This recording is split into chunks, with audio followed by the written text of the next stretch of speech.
गांव के किनारे एक छोटा सा कच्चा घर था। उसी घर में दीपक रहता था। घर छोटा था, लेकिन सपने बहुत बड़े। पिता खेतों में मजदूरी करते थे और माँ दूसरों के घरों में बर्तन मांज कर घर चलाती थीं। पैसे कम थे, पर आत्मसम्मान और मेहनत की कमी नहीं थी। दीपक बचपन से ही पढ़ाई में तेज था, मगर हालात उसके खिलाफ थे। दीपक रोज सुबह 4 बजे उठता, पहले गायों को चारा देता, फिर खेतों में पिता का हाथ बटाता और उसके बाद स्कूल जाता। स्कूल 5 किलोमीटर दूर था। रास्ता कच्चा था, बरसात में कीचड़ और गर्मी में धूल। लेकिन दीपक के कदम कभी नहीं रुके। उसके जूते फटे हुए थे, किताबें पुरानी थीं, पर उसकी आंखों में चमक थी।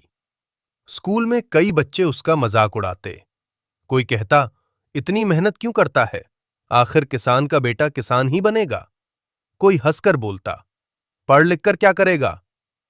ये बातें दीपक के दिल को चुभती थीं, पर वो चुपचाप अपनी कॉपी खोल लेता। उसे पता था, जवाब शब्दों से नहीं, परिणाम से दिया जाता है। एक दिन स्कूल में विज्ञान प्रदर्शनी थी। दीपक ने कबाड़ से एक छोटा पवनचक्की मॉडल बनाया। टीचर और बच्चे हैरान रह गए। प्रधानाचार्य ने उसकी पीठ थपथपाई और कहा, तुम बहुत आगे जाओगे। वही दिन था जब दीपक ने ठान लिया, वह इंजीनियर बनेगा। घर आकर उसने मां को बताया। मां ने मुस्कुराकर कहा, बेटा, सपने बड़े रखो, मेहनत छोटी मत करना। समय बीतता गया। 10वीं की परीक्षा पास करने के बाद आगे की पढ़ाई का सवाल खड़ा हुआ। पैसे नहीं थे। पिता ने कहा, बेटा, पढ़ना छोड़कर काम कर लो। दीपक चुप रहा, पर उस रात उसने नींद नहीं ली। सुबह उसने साहस जुटाकर कहा, बाबूजी, मुझे एक मौका दीजिए, मैं मेहनत करूंगा। पिता की आंखें भर आईं। उन्होंने अपनी पुरानी साइकिल बेच दी। उसी पैसों से दीपक ने दाखिला लिया। कॉलेज शहर में था। रहने को एक छोटी सी छतरी, खाने को सादा भोजन।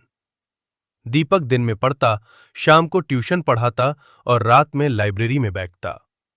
कई बार थकान से आंखें बंद हो जातीं, पर वह खुद से कहता, आज नहीं रुका तो कल उड़ पाऊंगा।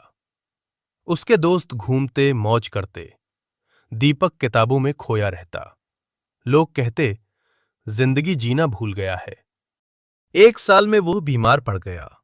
डॉक्टर ने आराम की सलाह दी, मगर फीस, किराया, किताबें सब सिर पर थे। उसने हार नहीं मानी। बिस्तर पर लेटे लेटे नोट्स पढ़ता रहा। मां का फोन आया, बेटा, अपना ख्याल रखना। दीपक ने कहा, मां, बस थोड़ा सा और, फिर सब ठीक हो जाएगा। आखिरकार वो दिन आया जब कैंपस प्लेसमेंट शुरू हुआ। बड़े बड़े नाम आए। दीपक का आत्मविश्वास डगमगाया। कपड़े साधारण थे, अंग्रेजी में थोड़ी हिचक थी। पहली कंपनी में रिजेक्शन मिला। दिल टूट गया। मगर उसी रात उसने खुद से कहा, एक नहीं, 100 दरवाजे खटखटाऊंगा। उसने इंटरव्यू की तैयारी और तेज कर दी। दूसरे इंटरव्यू में उसने पूरे मन से बात रखी, अपने प्रोजेक्ट्स बताए, संघर्ष साझा किया और सीखने की ललक दिखाई। इंटरव्यू लेने वाले ने मुस्कुराकर पूछा, तुम्हारी सबसे बड़ी ताकत क्या है? दीपक ने कहा, हार न मानना। कुछ दिनों बाद ईमेल आया। सिलेक्शन हो गया था। पैकेज बड़ा नहीं था, पर उम्मीदों से कहीं ज्यादा था।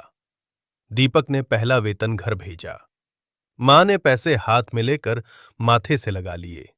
पिता ने कहा, बेटा, तूने हमारा सिर ऊंचा कर दिया। उस दिन दीपक समझ गया, सफलता सिर्फ पैसे नहीं, अपने लोगों की आंखों की चमक होती है। नौकरी के साथ उसने सीखना नहीं छोड़ा। रातों को नए कौशल सीखे, नए कोर्स किए। 5 साल में वो टीम लीड बन गया।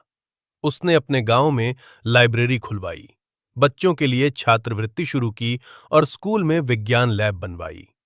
वही बच्चे जो कभी मजाक उड़ाते थे, आज उससे प्रेरणा लेते थे।